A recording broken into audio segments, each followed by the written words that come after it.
Mare, pare, alam mo ba may nasagap akong balita doon sa mga Marites kong kapitbahay, na may organisasyon daw dito sa Athens na tumutulong sa mga OFW dito sa Elada.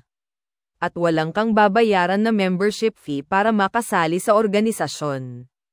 Aba mare, minsan may pakinabang din pala ang mga Marites na yan. Biruin mo di natin malalaman na may ganyan palang organisasyon dito na ang layunin ay tumulong sa kapwa OFW dito sa Elada.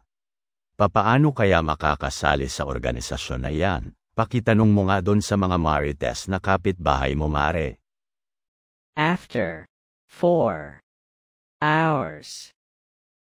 Mare, pare, nakausap ko na yung mga Marites. Maaari daw sumali kahit na sino basta nasa edad na 18 pataas, at may kagustuhan na makatulong sa kapwa. Kaya pala pusong Pinoy kasi may malasakit sila sa kapwa na kapusong Pinoy na naninirahan dito sa Elada, at isa pa, mare, pare. Matutulungan din daw ang mga kamag-anak ng OFW na member ng grupo na nasa Pinas, ngunit ito ay dapat naaayon sa mga alituntunin ng grupo. Biruin mo yun mare, pare, ang miyembro nila ay umaabot na sa mahigit 150 katao.